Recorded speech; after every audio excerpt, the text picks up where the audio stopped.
খনেকে গইল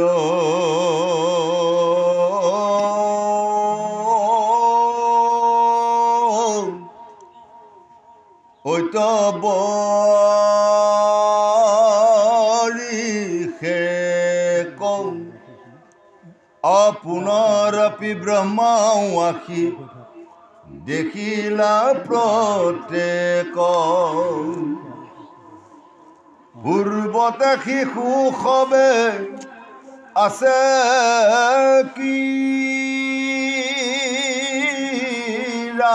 কৰি বৎস ছয়চাৰন্তেয়া চন্দ্ৰদেৱ হৰি মিলিল মনত আখি বিধিৰ বিস্ময়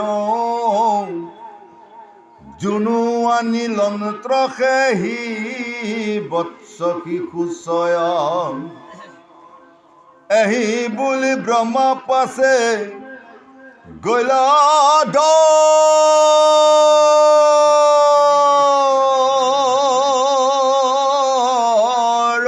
দৰি দেখন্তে সমস্তে আছে অশয়নত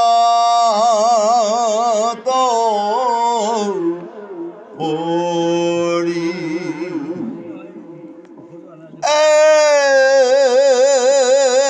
সেই দেখন্তে সমস্তে আছে শয়নত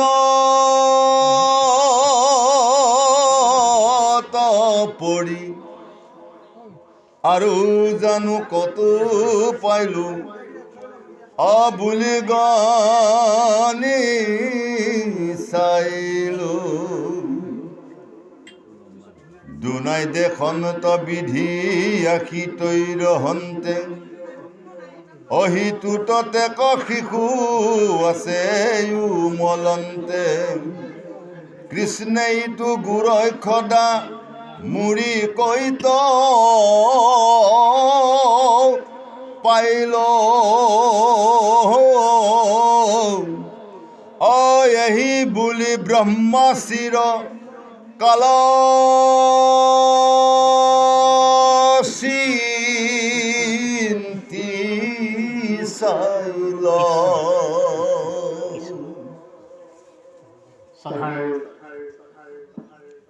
দ্বিতীয় বৈকুণ্ঠ পুৰী উপবিষ্ট হোৱাৰ বিভিন্ন প্ৰান্তৰ পৰা আহাৰ বা সমস্ত তথা আইমাতৃ গুৰুসকলক কেন্দ্ৰ কৰি আমি নিয়মীয়াভাৱে যি অধ্যয়ন চক্ৰভাগ চলি আহিছে সেই উপলক্ষে আমি গুৰুসকলৰ ওচৰত আলোচনালৈ আগবাঢ়িছোঁ। ইয়াতে হয়তো আমাৰ ভুল ত্ৰুটি হ'ব পাৰে, কাৰণ ভাগৱতক এখন সমুদ্ৰৰ লগত তুলনা কৰিছে। মানুহ বা জীৱৰে সমুদ্ৰৰ সাঁতুৰি যোৱাটো সম্ভৱ নহয়, ঠিক তেনেধৰণে ভাগৱত। এই ভাগৱত বৈকুণ্ঠৰ পৰা নামি আহি শেষত একেবাৰে এটা বিপদত পৰি থকাৰ এটা জীৱ, এই জীৱগতিক বা জীৱকুলটোক উদ্ধাৰ কৰিবৰ কাৰণে প্ৰভু ভগৱন্তৰ কৃষ্ণৰ কৃপা এজন আধ্যাত্মিক গুৰুৰ ওচৰৰ আশ্ৰয় চপাই দিলে। সেই আধ্যাত্মিক গুৰুজনা হৈছে সুখ গুৰুজনা, আৰু আধ্যাত্মিক গুৰুজনাই এটা জীৱৰ বিপদত পৰি থকা জীৱক উদ্ধাৰ কৰিব পৰা সেই জীৱটোৱে হৈছে নাম পৰীক্ষিত কৃষ্ণ। পৰীক্ষিতক উদ্ধাৰ কৰিবলৈ গংগা পাৰত ভাগৱত 6 ৰাতি 7 দিন ভাগৱতৰ তত্ত্ব বিষয়ে পৰীক্ষিতক শুনাবলৈ গৈ পৰীক্ষিত জীৱ তৰি গ'ল আৰু লোকৰ মাজত ভাগৱত চৰ্চা হৈ ৰৈ গ'ল। এটাকে পৰীক্ষিতক কৈছিল যে হে পৰীক্ষিত, যদি তুমি জীৱকুলটো তুমি যদি মুক্ত কৰিবলৈ বিচাৰিছা তেতিয়াহ'লে মই ভাগৱতৰ কথা যেতিয়া মই তোমাক কৈ যাওঁ, কিন্তু তোমাৰ 3টা বস্তু তুমি সাৱধান কৰি ৰাখিব লাগিব। এই 3টা বস্তু হৈছে আমাৰ একমাত্ৰ হৈছে আমাৰ মনটো, যেতিয়া গুৰুৱে দিয়াৰ নামভাগৰ দ্বাৰাই আসনত যেতিয়া আমি বহিম, আসনত বহি যেতিয়া আধ্যাত্মিক গুৰুজনাৰে যেতিয়া কীৰ্তন ভাগ যেতিয়া কৰি যাব, সেই কীৰ্তনৰ ভাগটো যেতিয়া আমি শ্ৰৱণ কৰিম, তে শ্ৰৱণ কৰাৰ মাজত যাতে তোমাৰ মনটো কলৈকে নাযায়, কৃষ্ণ মনটো যাতে তোমাৰ কলৈ যাব নোৱাৰে। যদি মনটো যদি ইফাল সিফাল হৈছে, তেতিয়াহ'লে তুমি 7 দিন কি 14 দিন ভাগৱত শুনিলেও তোমাৰ ভাগৱতে তোমাক কেয়াৰ নকৰিব। আৰু আমাৰ দ্বিতীয়তে হ'ল কি, আমি যি নয়নক লৈ আমি এটাৰ পোহৰ পাই আছোঁ, এই পোহৰ দৃষ্টিত নানা ৰং লীলা আৰু বিলাসিতাৰ চকুৰ আগত ভাহি থাকিব। এই নানা ৰং লীলা বিলাসিতাবোৰ যেতিয়া চকুৰ আগত ভাহি থাকিব, কিন্তু সেই তালৈ চকু খোল নিদি বা খোল নাখায়, কেৱল অৰ্ধ চকু মুজি কেৱল শ্ৰৱণ কৰি পৰম আত্মাৰ প্ৰভু ভগৱন্তৰ কথাহে তুমি চিন্তা কৰি থাকিব লাগিব। আৰু তেতিয়া ক'লে যে তৃতীয়ত ক'লে যিটোৰ খৰিক লৈ আমি এটা মানৱৰ কায় বুলি বা মানৱৰ এটা চিনাক্ত হৈ আছে, সেইটো হৈছে আমাৰ খৰি বা অৰ্থাৎ কায়। এই কায়টোকো আমি এনেকুৱাকৈ সংযমী কৰি আমি ৰাখিব লাগিব যাতে কায়টোৰো যাতে ইফাল সিফাল হ'লে যাতে ক'তো তেওঁ যাব নোৱাৰে, কায় মন বাক্যে। গতিকে এই তত্ত্বৰ কথাখিনি পৰীক্ষিতক শুনাবলৈ খুব গুৰুজনাই আগুৱাই গৈছে। যোৱাৰ লগে লগে তেতিয়া কৈছে, মই শুনাৰ পৰীক্ষিত, ব্ৰহ্মাই এনেকুৱা এটা ভুল কাম কৰি থৈ গ'ল যে এই ভুলটো যাতে আমি জীৱকুল যাতে আমি পুনৰ এই ভুলটো যাতে কেতিয়াও নকৰোঁ। বোলে গুৰুদেৱ কি ভুল কৰিছে? বোলে শুনা, দৈৱকী গৰ্ভত কৃষ্ণ জন্ম লৈ লীলা কৰি দুষ্টক দমন, শান্তক পালন আৰু পৃথিৱীত ধৰ্ম স্থাপিত কৰিব। তেনেস্থলত শিশুসকলৰ লগত গৰু চাৰি থকাৰ অৱস্থাত তেওঁ কি কৰিলে? ব্ৰহ্মাই নিজকে 4খন মুখৰ মই ঈশ্বৰ বুলি বাহাদুৰি কৰি কৃষ্ণ প্ৰমাণ কৰিবলৈ গৈ কি কৰিলে? তেওঁ গৰুবিলাক চুৰ কৰি লৈ গুচি গ'ল।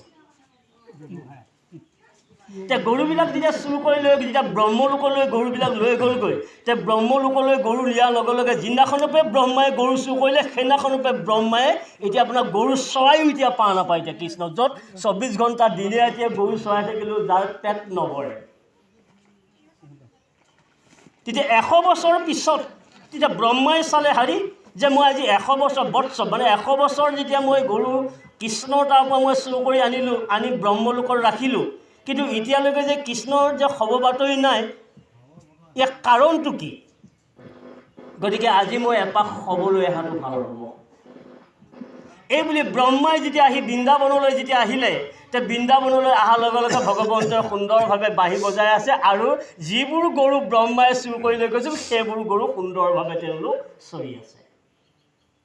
তে ব্ৰহ্মাই বিস্ময় হৈ গ'ল, আশ্চৰ্য যে মই বৃন্দাবনলৈ অহা গম পাই প্ৰভু ভগৱন্তই ব্ৰহ্মলোকলৈ গৈ গৰুখিনি আকৌ ভগৱন্তই চুৰ কৰি লৈ আহিল নেকি?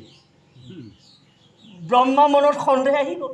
তেওঁ সন্দেহ অহাৰ লগে লগে আকৌ বৃন্দাবনৰ পৰা এৰি যেতিয়া আকৌ আপোনাৰ তেওঁ ব্ৰহ্মলোকলৈ গৈছে, যে ব্ৰহ্মলোকলৈ যেতিয়া লিখি কৰি চাইছে, যেনে গৰু তেনে আছে, যেনে গোৱাল তেনে ভাৰে আছে। ব্ৰহ্মাটো আৰু বিপদত পৰিল। বিপদত পৰি আকৌ পুনৰ মানে ব্ৰহ্মাৰে আকৌ বৃন্দাবনলৈ আহিছে। অহাৰ লগে লগে যেতিয়া দেখিছে প্ৰত্যেক গোৱালৰ চতুৰ্ভুজ ৰূপ ধাৰণ কৰি আছে কৃষ্ণ। যিবিলাক গোৱাল সকলোৱে চতুৰ্ভুজ ৰূপ লৈ আছে, আৰু যিবিলাক মানে যি ৰঙৰ গৰু ব্ৰহ্মাই চুৰ কৰি লৈ গৈছিল, সেই ৰঙৰ সেই ক'লা বগা যি ৰঙৰে নহওক সকলো ৰংবিলাক থকা গৰুবিলাক ইয়াত সুন্দৰকৈ চলি আছে। চাওঁ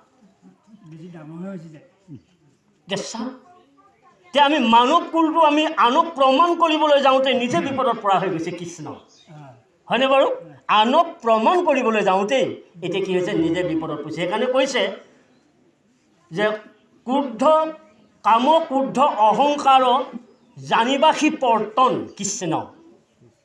এইটো পৰ্তন মানে কি হৈছে? কাম ক্ৰোধত মানে তেওঁ আজি কি হৈছে? ব্ৰহ্মাই কৃষ্ণক প্ৰমাণ কৰিবলৈ আহোঁতে তেওঁ পৰ্তন হৈ গৈছে, হয়নে বাৰু?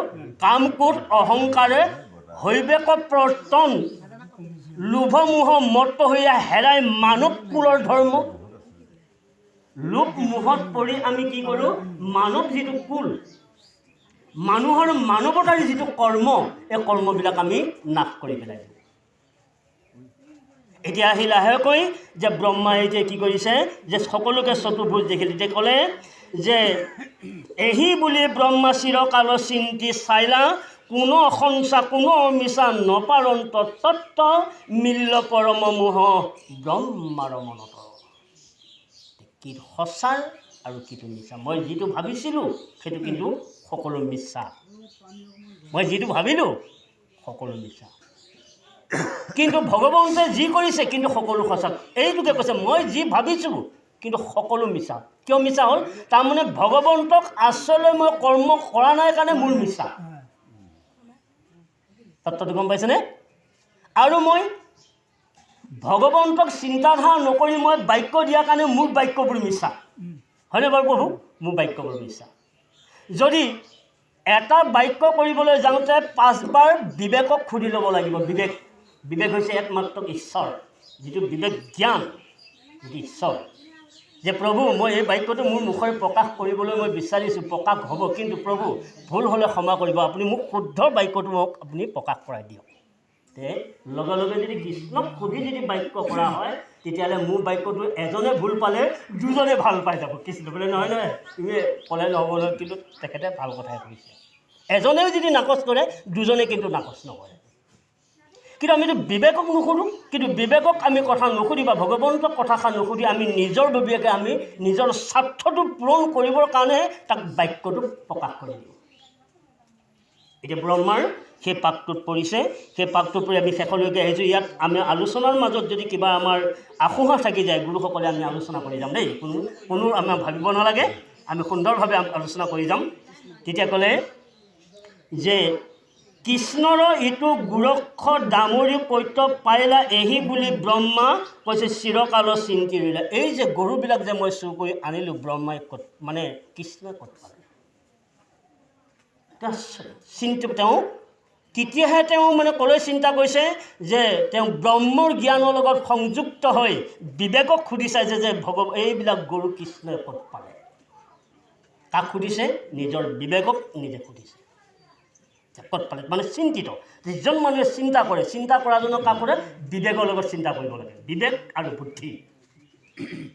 যাৰ বিবেক আৰু বুদ্ধিহীন হৈ আছে, তেতিয়াহ'লে সেইজনে কেতিয়াও তেওঁ মানৱতাৰ মানৱকুল ধৰ্ম কেতিয়াও তেওঁ ৰক্ষা কৰিব নোৱাৰে, বৰঞ্চ তেওঁৰ পতন হৈ যাব।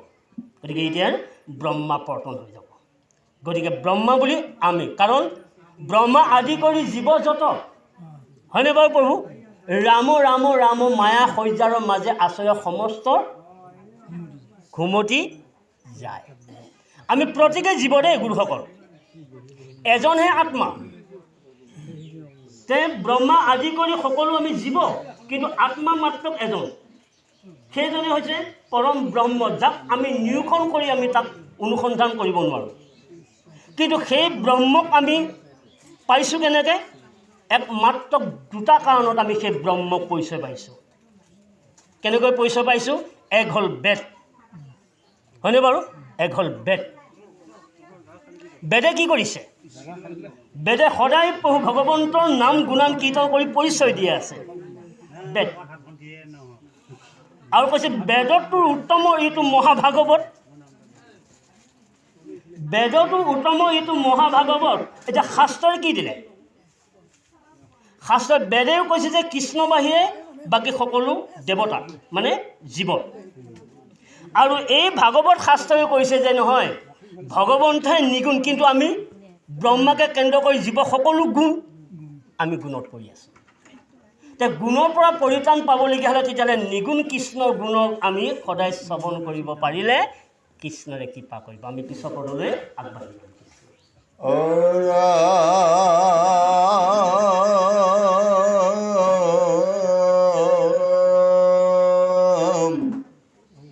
কোন সঞ্চা কোন মিছা নপাৱন্ত তত্ৰ মিলিল পৰম মোহ ব্ৰহ্মাৰ মনত। কুশাৰ নিকাৰণ পান্ত্ৰ গুণী গানী কৃষ্ণ কমো হন্তে মোহং ভৈলন্ত আপুনি নিশবদ বিধি জ্ঞান সুৰুতি তুতিল আপোনাৰ সৰে যেন আপুনি ফুটিল মহন্তক মায়া কৰি আপোনাকে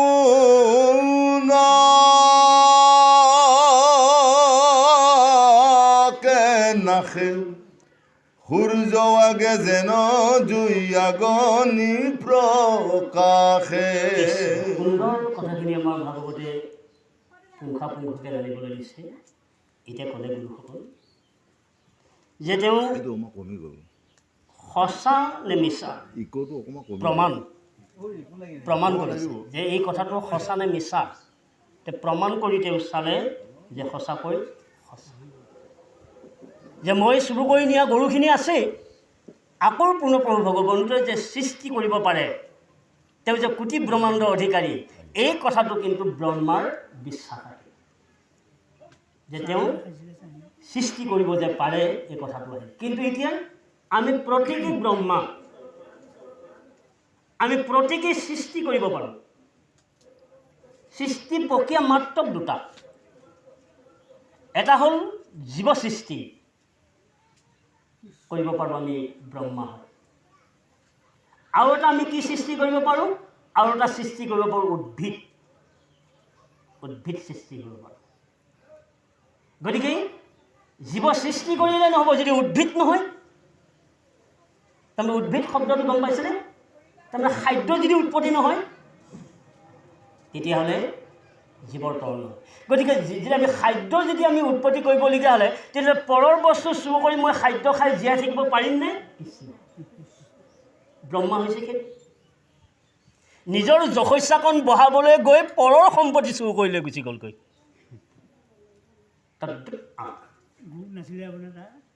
গৰু নাছিল, ভগৱন্তক যজ্ঞ দিবৰ কাৰণে, যজ্ঞ কৰিবৰ কাৰণে গাখীৰ নাই। গতিকে এই তত্ত্বটো আমি কি চুৰ কৰিছোঁ? আমি ভাগৱতৰ কথা চুৰ কৰি আছোঁ। ভাগৱতে কৈছে নিগুণ ধৰ্ম কৰা, গুণত নাথাকিবা, নিগুণত থাকা। কৃষ্ণ নিগুণত থাকিলে কাকো বেয়াকৈ নক'বা, লাগে নিজৰে ওপৰত ক্ষতি হৈ যাক। তাৰ প্ৰমাণ দিলে কি? এবছৰ ব্ৰহ্মাই গৰু চুৰ কৰিলে গ'ল, কৃষ্ণই এষাৰ কথা কৈছিলে তাত, এষাৰো নকৰে। তুমি লৈ গৈছা বাৰু, তোমাৰ হুলডাল তুমি লৈ গৈছা, কিন্তু হুলে যেতিয়া বিন্ধিব আকৌ হুলডাল তুমি মোক সঞ্জাই নিজে দিব লাগিব। সেই কৃষ্ণ নিজে দিব লাগিব। গতিকে এইটো হ'ল আমাৰ ধৰ্ম, ভাগৱতৰ ধৰ্ম। আৰু কাকো হিংসা নকৰিবা, পৰৰ কথা আলোচনা নকৰিবা, পৰৰ কথা খুচৰি নাথাকিবা, পাৰিলে মিলাই দিয়া, আলোচনাৰ মাধ্যমেৰে মিলাই দিয়া। এইটো হ'ল ভাগৱত। আৰু ভাগৱত ধৰ্ম হৈছে সদায় সংযমী হৈ থকা, কাকো অন্যায় কৰিবলৈ নিজে চেষ্টা নকৰিবা। গতিকে অন্যায় কৰিবলৈ যাওঁ তেতিয়া কি কৰিলে যে মহন্তক তেতিয়া কৈছে আপোনাৰ যে আপোনাৰ সৰে যেন আপুনি ফুটিল। গতিকে আপুনি কি কৈছে? মহন্তক অপকাৰ কৰিবলৈ যাওঁতে সৰপাতে নিজে নিজে বিন খাইছে, হয়নে? চিন ভাই চিন, নিজক নিচিনিলে হয় বিন বিন। আনক কৈছে আনলৈ হুল চাচিলে, পিছৰ পাকটো কি ক'লে আপোনাক? বোলে নিজে মৰে ফুটি, বোলে আনলৈ হুল চাচিলে নিজে মৰে ফুটি। গতিকে এতিয়া ব্ৰহ্মা হৈছে কি যে কৃষ্ণক অপকাৰ কৰিবলৈ যাওঁতে নিজে এতিয়া মৌন মেল চাপিছে। মহন্তক মায়া কৰি আপোনাৰ নাশে, সূৰ্য আগে যেন জুই ফিংগনি প্ৰকাশে। গতিকে একুৰা দপ দপ কৰি জ্বলি থকাৰ জুই একুৱাই, কিন্তু জুইকুৱাৰ পৰা যেতিয়া এটা ফিংগনি ওলাই গৈছে, সি দপ দপাই আছেগৈ যে মোৰ পোহৰটো নিচিনা আৰু ডাঙৰ পোহৰ ক'তো নাই, হয়নে বাৰু? ক'তো নাই। কিন্তু সি আকৌ ডাঙৰ জুইকুৱাৰ পৰাহে ওলাই গৈছে, কিন্তু ওলাই গৈ সি বেলেগত প্ৰচাৰ কৰিছে, বেলেগত পোহৰ দিছে যে মোৰ নিচিনা মানে পোহৰ নাই। যেনে জনাকী পৰুৱা এটাই এটা কথা মন কৰিব, বাস্তৱ জীৱনতে এটা জোনাকী পৰুৱা এটাই 300 পাওঁ আপোনাৰ বাল্ব এটা কাম কৰিবনে বাৰু? হয়নে বাৰু? এইটো এনেও জ্বলি থাকিব। তদ্ৰূপ তেনেকুৱা হৈছে। গতিকে আমাৰ জীৱবোৰ তেনেকুৱা। আমাৰ জীৱবোৰ আমি এটা এটা প্ৰভু ভগৱন্তৰ পৰা আহাৰ এটা আমি ফিংগনিহে। যে ভগৱন্তৰ পৰা যে ডাঙৰ জুই ভগৱন্তৰ পৰা যদি ফিংগনিৰ পৰা যদি আমি আহিছোঁ, তেতিয়াহ'লে আমাৰ পক্ষত ভগৱন্তৰ সমত কি আছে? কৃষ্ণ। যদি সেই ভগৱন্তৰ এটা দপদপকৈ জ্বলি থকা জুৰি ফিংগনিৰ পৰা যদি আমি এটা মানে জীৱৰ সৃষ্টি হৈ মানুহ জন্ম লৈছোঁ, তেতিয়াহ'লে সেই ভগৱন্তৰ আমাৰ সম্বন্ধত কি হ'ব? কি হ'ব আমাৰ সম্বন্ধ? আমাৰ সম্বন্ধ হ'ব পিতৃ কৃষ্ণ। সেইকাৰণে জগতৰ পিতা বুলি ক'লে। গতিকে ভগৱন্তৰ পৰা অহা আমি এটা জীৱাত্মা, যে জীৱাত্মাৰ কাৰণে এতিয়া প্ৰভু ভগৱন্ত হ'ল আমাৰ পিতৃ। যদি পিতৃ যদি পিতৃ বাক্য কেনেকৈ নিয়ম পালন কৰিব লাগে তাক বেদে আৰু ভাগৱতে শিক্ষা দি আছে। কৃষ্ণ। পিতৃক কি আদৰ কৰিব লাগে, পিতৃক কি সন্মান কৰিব লাগে, পিতৃক কি ভক্তি কৰিব লাগে, এই কথাখিনি ভাগৱতৰ জৰিয়তে সৈতে প্ৰভু ভগৱন্তে আমাক পৰিচয় কৰাই দিছে, আমাক চিনাকি কৰাই দিছে। যদি সেই নিয়মটো যদি আমি পালন নকৰোঁ, ভাগৱতে দিয়া নিয়মবোৰ যদি আমি পিতৃৰ ওচৰত গৈ যদি শৰণাপন্ন হৈ যদি পালন নকৰোঁ, তেতিয়া আমাক কি কৰিব? আজি চৰকাৰ দিনতো কি চলিছে? যে তেজপুত্ৰ কৰি দিব কৃষ্ণ। তেজপুত্ৰ কৰিব। গতিকে আমাকো কৈছে গুৰুসকল, আমি ভাগৱতী মানুহ, ভাগৱত আমি শুনিছোঁ, ভাগৱত পঢ়িছোঁ, ভাগৱত শ্ৰৱণ কৰিছোঁ। যদি 100টাৰ ভিতৰত যদি 70টাৰে যদি আমি পালন কৰিব নোৱাৰোঁ, তেতিয়াহ'লে আমাক ভাগৱতে তেজপুত্ৰ কৰি দিব কৃষ্ণ। ভাগৱতে তেজপুত্ৰ কৰি দিব। সেইকাৰণে কৈছে এতিয়া আহি সি শৰণাপন্নলৈ আমি শেষলৈ আহিছোঁ যে প্ৰচণ্ড বায়ু, এতিয়া কৈছে আপোনাৰ যে সূৰ্যৰ আগে যেন জুই। গতিকে ভাগৱত হ'ল সূৰ্য আৰু আন আতে হ'ল আত্মা হ'ল সূৰ্য। আৰু ভাগৱতৰ তত্ত্ব হিচাপে যিসকলে মানে লিখকসকলে বিশ্লেষণ কৰি ইয়াত প্ৰকাশ কৰিছে, এইবিলাক হ'ল ফিংগনি। গতিকে সেইকাৰণেই বাপ সমস্তৰ আমি ভাগৱতৰ দ্বাৰা বা ভাগৱতৰ নীতি নিয়মৰ দ্বাৰা আইন মাতৃসকল বাপ সমস্ত পৃথিৱীত তৰি যোৱাৰ ব্যক্তিজন আৰু কোনো নাই। কাৰণ আমি প্ৰত্যেকেই মোহত পৰি আছোঁ। কি মোহত পৰি আছোঁ? সেইকাৰণে কৈছে আপোনাৰ যে মায়া মোহে পৰি নকৰে খাদ্য বিচাৰ, মানৱে দানৱ হৈ জীৱক জীৱৰে মাৰি খায়। কৃষ্ণ। মানৱে দানৱ হৈ জীৱক জীৱৰে মাৰি খায়। তাৰমানে ইয়াৰ যদি আমি তত্ত্ব হিচাপে যদি চাওঁ, জীৱক জীৱৰে মাৰি খোৱাৰ তত্ত্বটো হৈছে যে আনক দুখ দি, আনক ফাঁকি দি, আনৰ ধন লছ কৰাই মই কেনেকৈ মই জীৱনটো চলাই নিব পাৰোঁ, এইটোকো কৈছে জীৱ মাৰি খোৱা। আমাৰতো হাঁহ পাৰ কথাটো আপোনালোকে জানেই। সেইডালকে লাগি থাকিলে নহ'ব, হাঁহ পাৰ মাহটোকে। কিন্তু আনক ঠগা মানে কি হ'ল? জীৱবধ কৰা। তাৰমানে প্ৰত্যেকৰ লগতে এটা এটা আত্মা আছে। গতিকে কৈছে যদি কৃষ্ণক নুসুধি কৰ্ম কৰি আনকো দুখত দিয়ে, তাৰো পধ্যে জানিবা সি আত্মবধি হোৱে।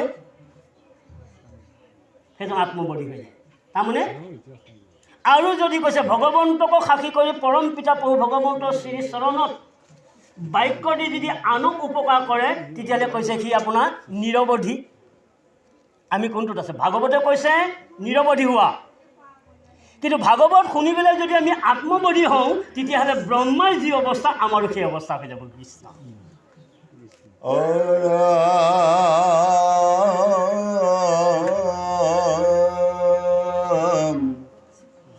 সাগৰৰ আগে ক্ষুদ্ৰ নদী কৰে সতী,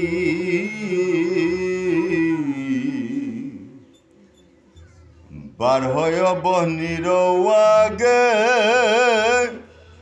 যে নফিৰঙতি, প্ৰচণ্ড বায়ু কজোৰে শিমলিৰ তোলা, মেৰু পৰ্বতৰ আগে যে নৌই চোলা,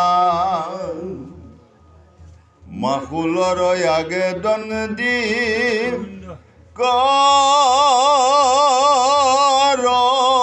উৰু ফালি সিংহৰ আগত যেন মুখে মেলে ঢালি সেহিমতে ব্ৰহ্মা মায়া কৰি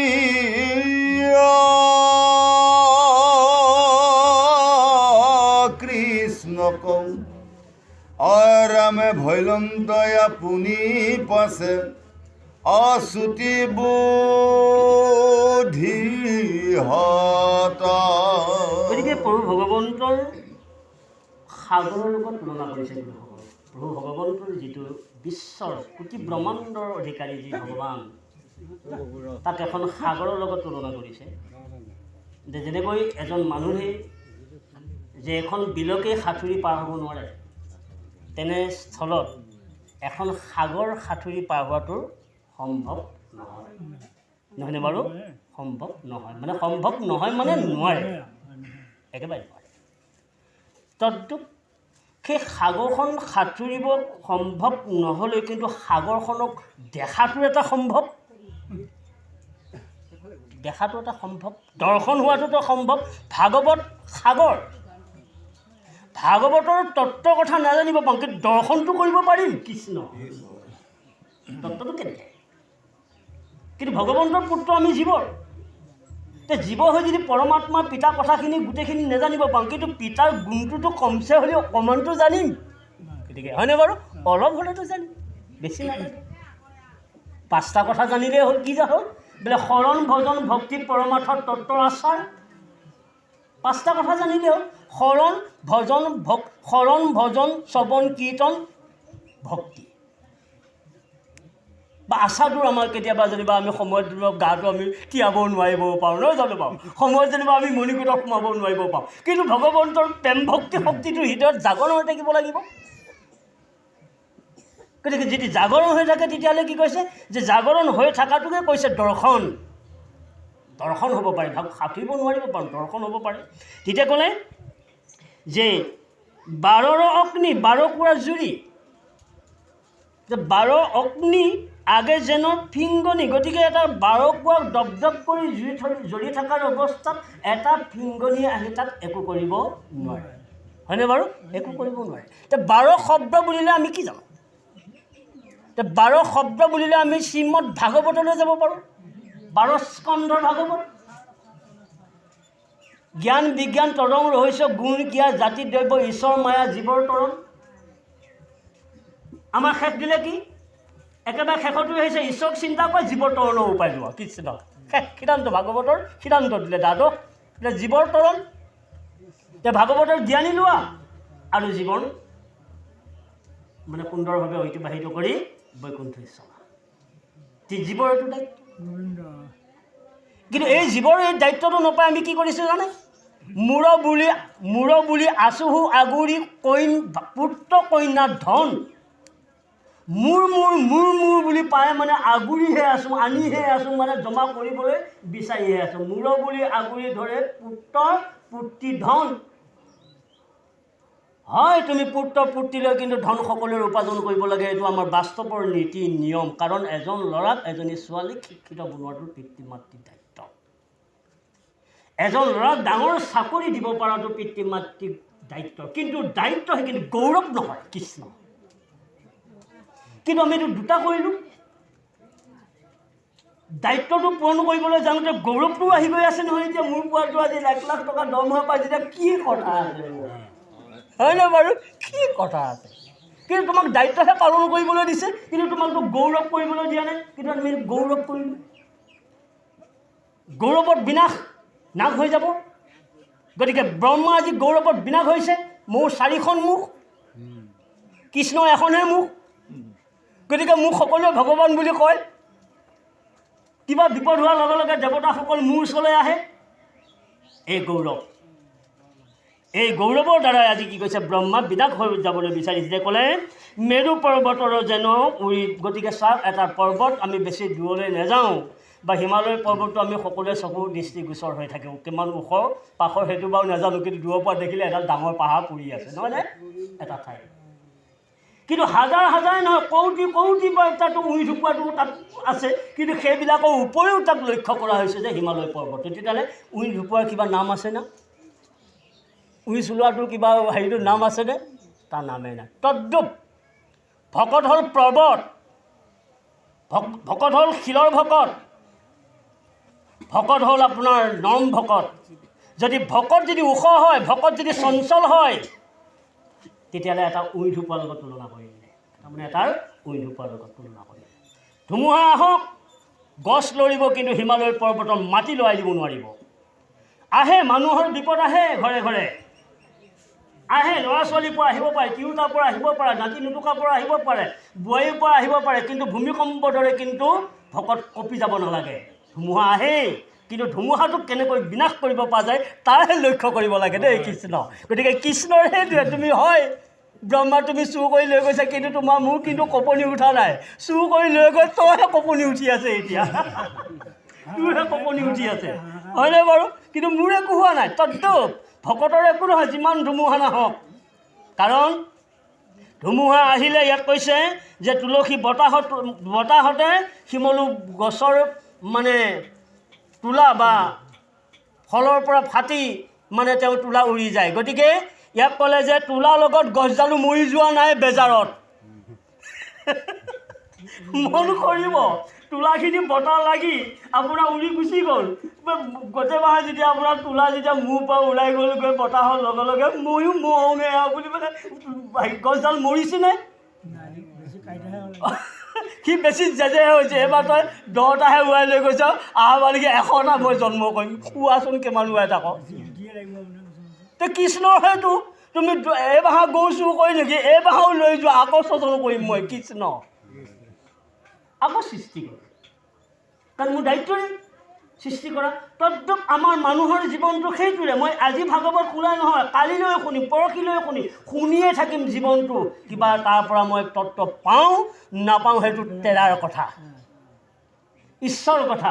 কিন্তু মোৰ দায়িত্ব মানৱ জীৱন শ্ৰেষ্ঠৰ উপাধি লাভ লৈ যাব লগা হ'লে মোৰ ভাগৱতৰ প্ৰেমিক হ'ব লাগিব। কিন্তু ভাগৱতৰ প্ৰেমিক হ'বলৈ যোৱাৰ আগতে কিন্তু তাত এটা বস্তু সোমাই আছে, কি? শৰণ।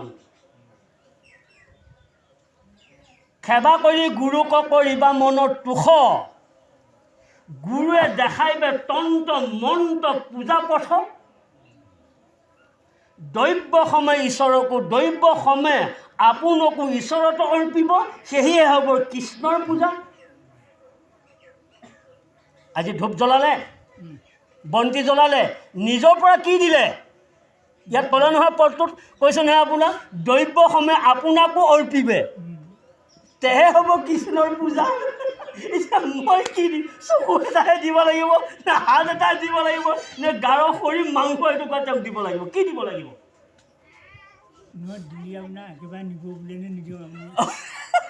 তাৰমানে দিলি আৰু ঘূৰি নাহে যেতিয়া, হয় নাই? একো নেদো। সেইকাৰণে কৈছে আমাৰ বিশেষ কৰি আমি 3টা বস্তু দিব লাগিব। কি কৈছে? যে কায় মনো বাক্যেহে ভজিলে কৃষ্ণ পূজা হয়। কায় মন বাক্যে 3টা বস্তু দিব লাগিব। সেইকাৰণে কৈছে মন আমাৰ খেলি মেলি জলৈ তলৈ যায়, কৃষ্ণ গুৰু আমাৰ গৰখীয়া আনিব ঘূৰাই। গুৰু স্মৰণ কৰাৰ লগে লগে খেলি মেলি মনটোৰ লগত কৃষ্ণ জেগালৈ গুচি আহিব।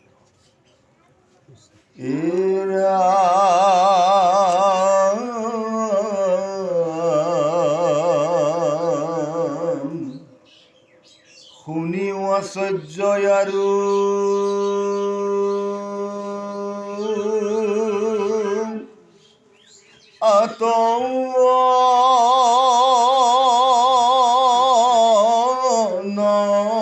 অন্তৰে তধা দিয়া চাই যেবে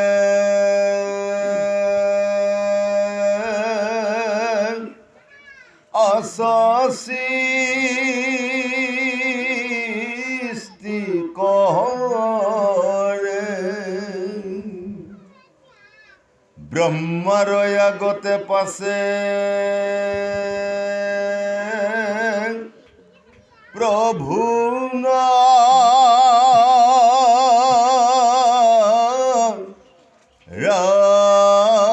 রায়ন এরিলন তখিতু হবে মূর্তি কতে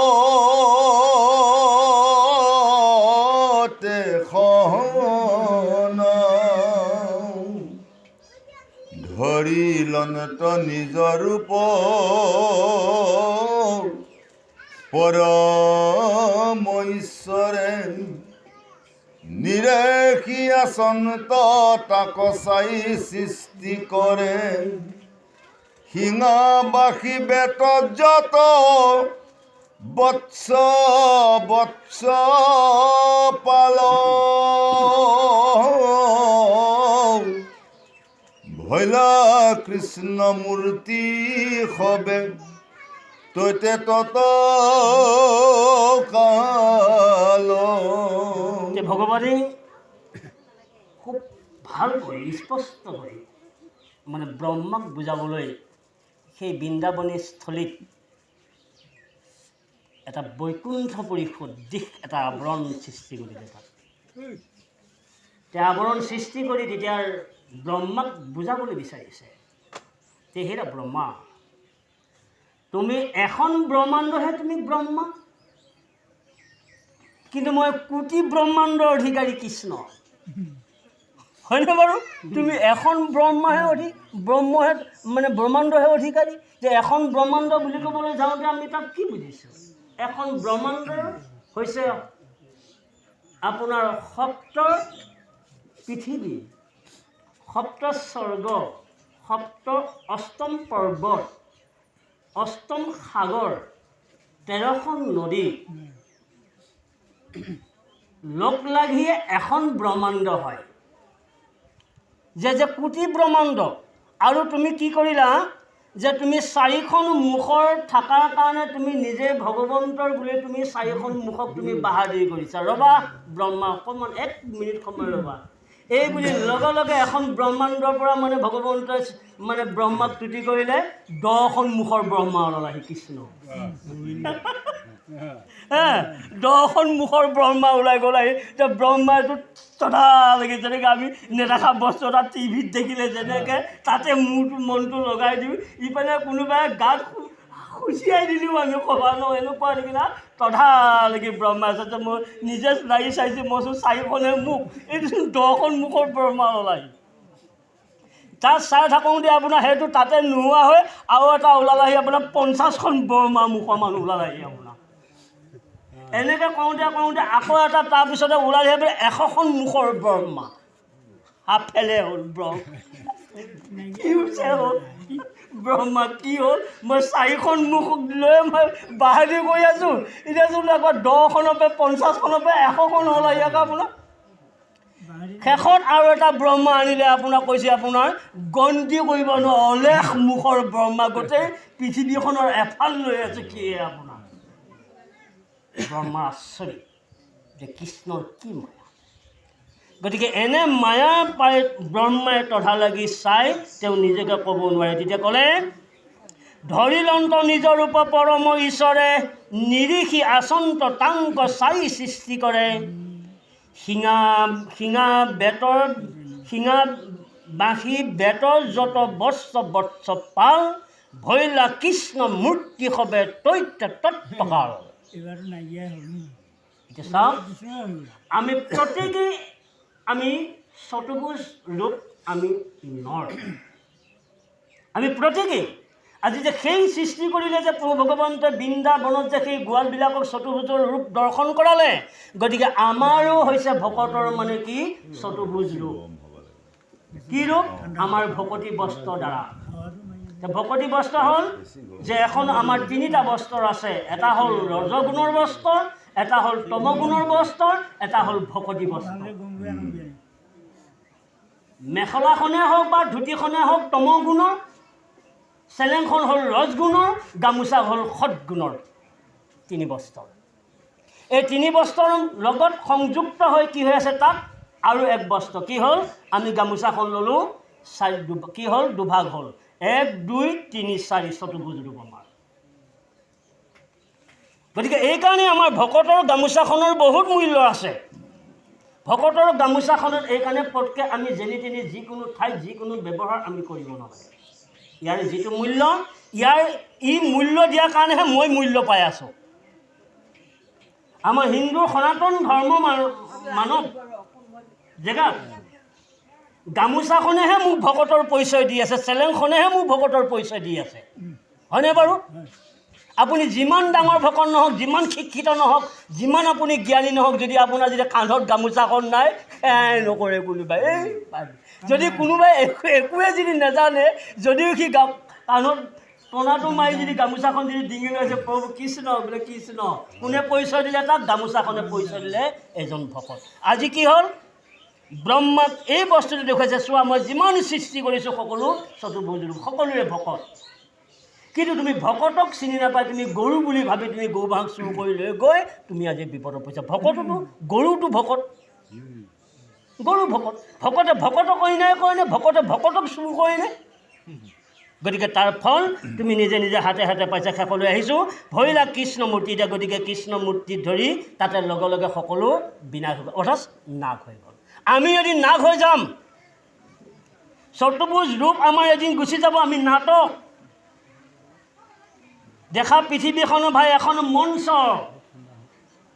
যে এই পৃথিৱীখন এখন মঞ্চ, কোনে কি ভাও লোৱা ভাই আহা সময় যে তাকৰ।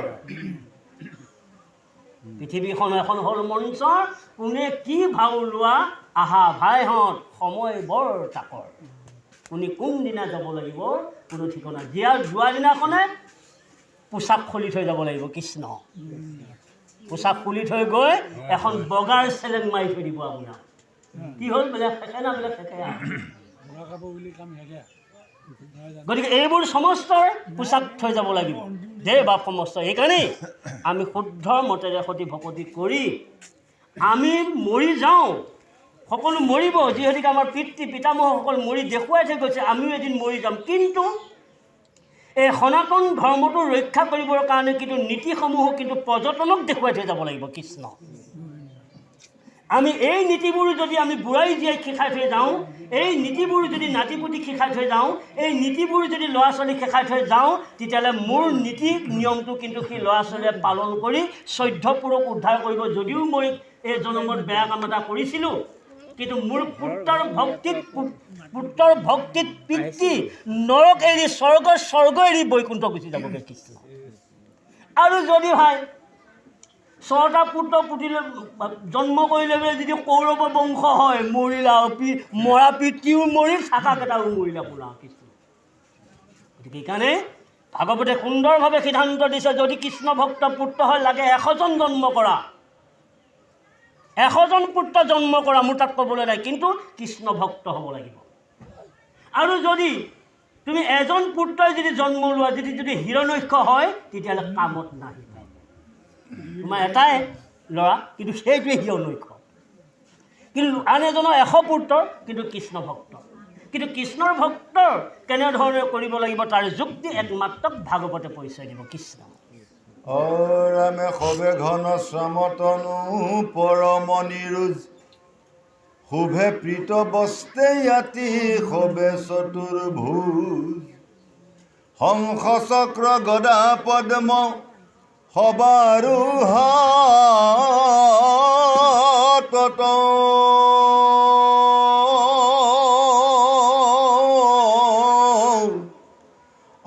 মকৰ কুণ্ডল কৰ্ণে কিৰীটি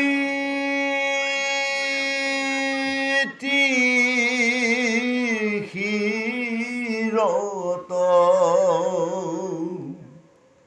শিবৎস কৌস্তৱ হাৰ হৃদয়ে ৰঞ্জিত, গলে বনমালা দেখি আপদ লম্বিত, কংকালত মেখেলাৱা মুঠি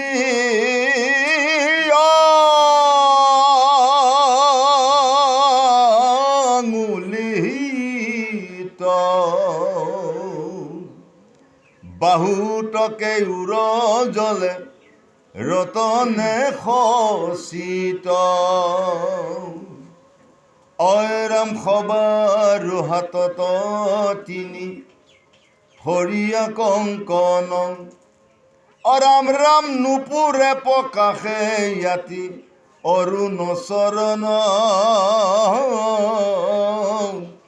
মস্তকৰে পৰা পাদ পংকজ পৰ্যন্তে তুলসীৰ মালা অৰ্পি আছে পুণ্যৱন্তে।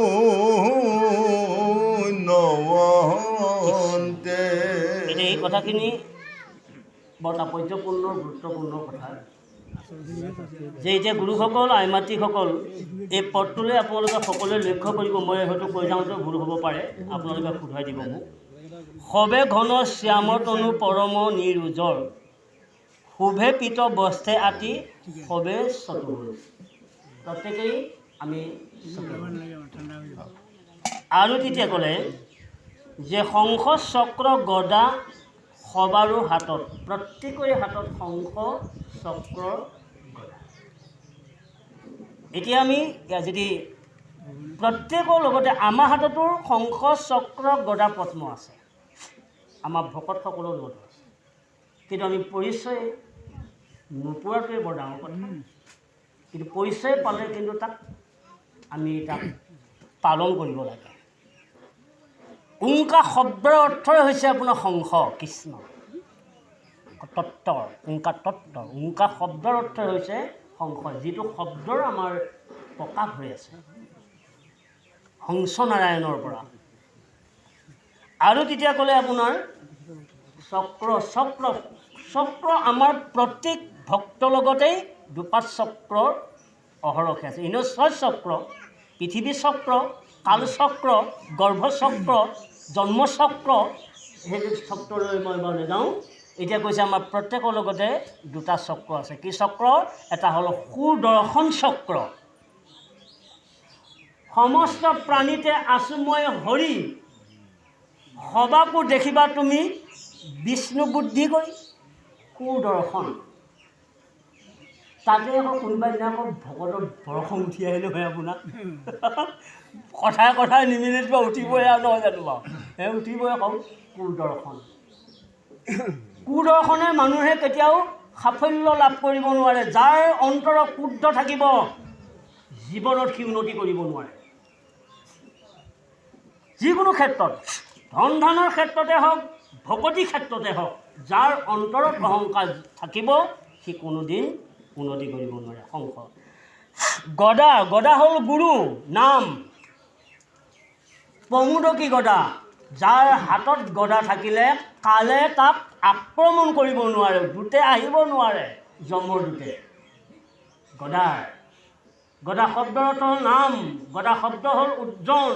আমি ভকত সদায় গহীন গম্ভীৰ হ'ব লাগিব আৰু 5টা লক্ষণ থাকিব লাগিব। কি বোলে? সাৰণ সুৰণ বাক্য, সাৰণ সুৰণ বাক্য ভ্ৰমণ আৰু সুৰণ শ্ৰৱণ, এই 5টা। আমি ভকত হৈ পেলাই ফুলৰ শয্যাত শুই আছোঁ নে মায়া শয্যাত শুই আছোঁ নে আমি বিষ্ণু শয্যাত শুই আছোঁ? কোনখন শয্যাত শুই আছোঁ? ফুলৰ শয্যাত বা মায়া শয্যাত নে আমি অনন্ত শয্যাত? আমি সদায় ভকতে অনন্ত শয্যা ল'ব লাগে, মায়া শয্যা ল'ব নালাগে। তাৰমানে মায়া শয্যা কি? আপুনি শুবলৈ যাওঁতে গুৰুজনাই প্ৰত্যেককে দিছে আসনখন কোন, 4 খুঁটি কোন, চচালী কোন, আঁঠুৱা কোন, গাৰু কোন, আঁঠুৱা ৰছী কোন, গুৰুজনাই দি সেইখিনি বস্তু আপুনি তাক মন্ত্ৰৰ দ্বাৰা প্ৰকাশ কৰি যদি বিচনাখন যদি ভাল কৰি লয় তেতিয়াহ'লে অনন্ত শয্যা হ'ল। এই ৰাম কৃষ্ণ ভাগৰ লাগিছে বুলি যদি তাত বাগৰিছে তেতিয়াহ'লে বিষয় শয্যা হ'ল।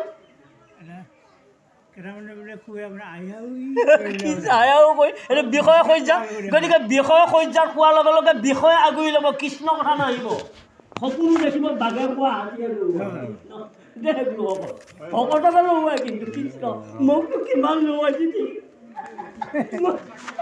সেইকাৰণে মই ক'বলৈ হৈছে আপোনাক মোকতো আপোনাক খুব লওৱাই আপোনাক মই কোৱাটো সঁচা কিন্তু পালন কৰাটো মিছা হৈছে নেকি পাহাৰ অঞ্চলৰ কাৰণে নেকি গতিকে এইকাৰণেই হয়নে গতিকে আমি মুখতে ক'লে নহ'ব নহয় ভাই পালনো কৰিব লাগিব ন গতিকে এতিয়া কি কৈছে আপোনাৰ শংখচক্ৰ গদা পদ্ম হ'ল পবিত্ৰ পদ্ম হ'ল ভকত তেতিয়া কৈছে শংখটো গুচি গ'ল এতিয়া ক'লে গুৰুসকল এতিয়া আহিলে মকৰ কুণ্ডল আমি জীৱৰ বহুতৰ পৰা আহিছোঁ জীৱ 5 ঠাইৰ পৰা জীৱ আহিছোঁ 32 অলংকাৰ কথা ভগৱন্তৰে ক'ব এতিয়া মই প্ৰত্যেক অলংকাৰে আপোনালোকক দামটো কাঢ়ি গৈ থাকিম আপোনালোকে হিচাপ ৰাখিব প্ৰত্যেক জীৱৰে একে জেগাৰ পৰা অহা নাই ভকত আহিছে জলাশয়ৰ পৰা ভকত আহিছে অনন্তৰ পৰা ভকত আহিছে আপোনাৰ ব্ৰহ্মৰ পৰা ভকত আহিছে আপোনাৰ মায়াৰ পৰা ভকত আহিছে বিষ্ণুৰ পৰা এতিয়া ইয়াত ক'লে মকৰক এতিয়া ক'লে আপোনাৰ মকৰ কুণ্ডল কৰ্মযোগীৰে হ'ল মকৰ কুণ্ডল যিবিলাক যোগীয়ে ঈশ্বৰক সাধনা কৰি আছে সেই যোগীবিলাক ক'ৰ পৰা আহিছে অনন্ত ধামৰ পৰা আহিছে এতিয়া অনন্ত ধামৰ পৰা অহাসকল হ'ল যোগী মানে মকৰ কুণ্ডল মানে পৰ নিচিনা এটা হেৰি থাকে নহয় যে কণত যোগীসকল আছে তেতিয়া ক'লে আপোনাৰ তাৰপিছত ক'লে আপোনাৰ প্ৰেম কৰ্ণে আপোনাক কৈছে মকৰ কুণ্ডল আৰু কিৰীতি শিৰত মানে এই যে আমি ৰাস কৰিলে এপাত লোৱা যায় নহয় কিৰীতি মানে প্ৰেম যাৰ হৃদয়ত প্ৰেম ভাৱ জাগৰণ হৈ আছে প্ৰেম শব্দৰ অৰ্থ হ'ল কিৰীতি কাৰণ তাত সদায় চকু পৰিব এতিয়া এইকাৰণে আইসকলক আমি কেতিয়াবা লক্ষ্য কৰোঁ কাৰণ আমাৰ আইসকলৰ জাত দুটা আছে 5টা বুলি আছে মই তাত যোৱা নাই 2টা আছে নতুন বোৱাৰী আৰু বুঢ়ী মানুহ পাৰ্থক্য 2টা যদি নতুন বোৱাৰী হৈ পেলাই যদি আপোনাৰ ব্ৰহ্মলোকলৈ যদি সেৱতা ফুল জিলিকি নাথাকে বুঢ়ীজনীয়ে যদি আপোনাৰ বুঢ়া হোৱাৰ পিছতো যদি আপোনাৰ ব্ৰহ্মলোকলৈ যদি আপোনাৰ যদি সেৱতা ফুল যদি আপোনাৰ জিলিকি থাকে তেতিয়াহ'লে আপুনি কাক বুঢ়ী ক'ব কাক কি ক'ব এতিয়া ডেকা ক'ব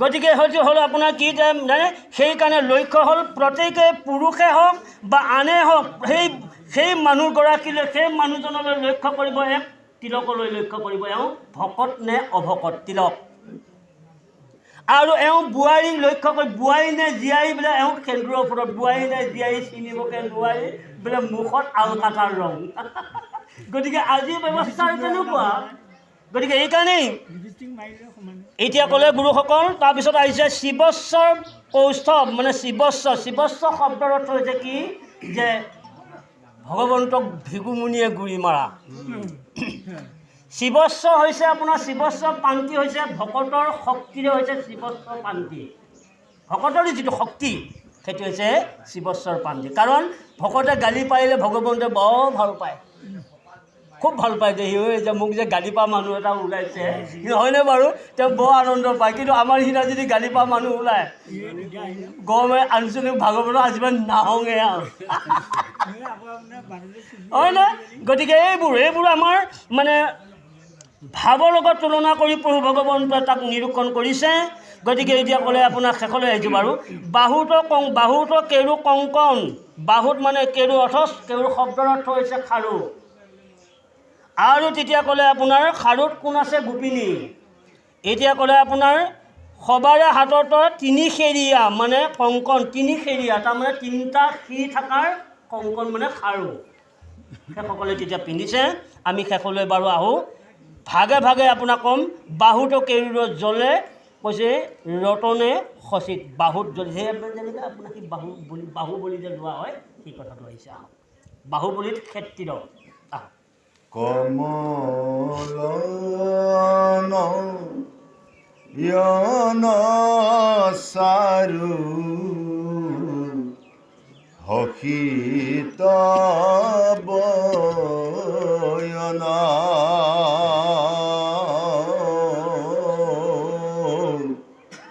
কৰি চন্দ্ৰ অৰুণ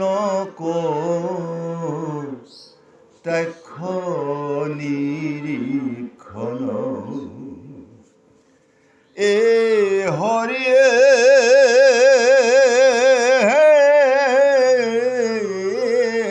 ৰাম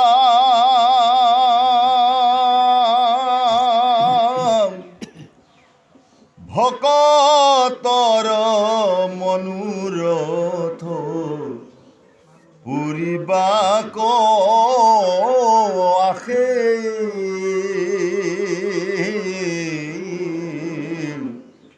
কোটি ইন্দু সমসবে শৰীৰ প্ৰকাশে একো ব্ৰহ্মাণ্ডৰ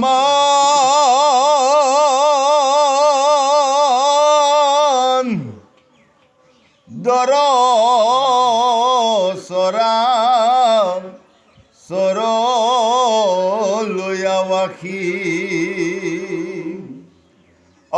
গাঁৱে গাঁৱে একো ব্ৰহ্মা আচন্তয়োপাসী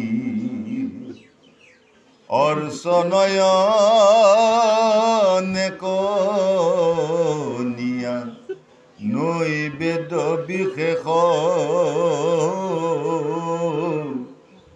নৃত্য গীত বাদ্যবেহী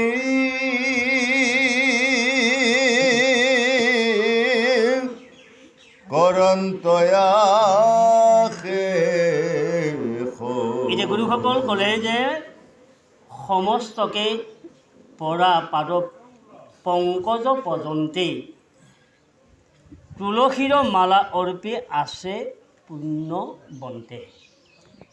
আমাৰ মালা হ'ল প্ৰধান তিনিবিধেই, কিন্তু মালা তৈয়াৰী কৰিব পাৰে 12 বিধে। বকুলৰ পৰা আহে, ৰুদ্ৰাক্ষৰ পৰা আহে, আহাক গছৰ পৰা আহে, কদমৰ পৰা আহে। আৰু যা হওক এইখিনিৰ পৰা আহে যদিও আমাক একেবাৰে গুৰুজনে প্ৰধান, আজি কৃষ্ণ গুৰুজনে আজি প্ৰধান আমাক এটা পৰিচয় দিলে কি যে তাৰ 1 নম্বৰ ভিতৰতে 12 বৃক্ষৰ মালাৰ পৰা এটা বৃক্ষৰ মালাই তেওঁ অতি গুৰুত্বপূৰ্ণ আৰু মূল্যৱান, সেটি হৈছে তুলসী। তুলসী মালাত আমাৰ ব্যৱহাৰ হয়। কি ব্যৱহাৰ হয়? তুলসী মালাত আমাৰ প্ৰভু ভগৱন্তৰ ডিঙিৰ পৰা একেবাৰে চৰণলৈ ওলমি থকাৰ এটা মালা।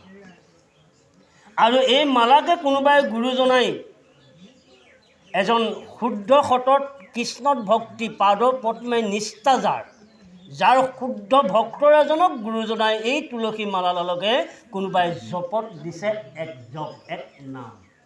কোনোবাই হেজেৰীয়া, কোনোবাই শৰেকীয়া। এই মালা এই মালাৰ জপ কৰিবৰ কাৰণে দিছে যে তুলসী মালাহে সৰ্বশ্ৰেষ্ঠ। কোনোবা ভকতনী বা কোনোবা ভকতে যদি তেওঁ সেই গুৰুসেৱা গৈ যদি তেওঁ যদি মালাৰ যদি জপ কৰে, তেওঁ 100 বাৰে হওক বা 1000 বাৰে হওক বা লাখ বাৰে হওক, যিমান পাৰে তেওঁ যদি জপ এক নাম যদি জপ কৰি থাকে, কৈছে তাৰো গৃহে পীত পতংগকে কেন্দ্ৰ কৰি ভূত পেট নাই, একো আহিব নাই কেৱল।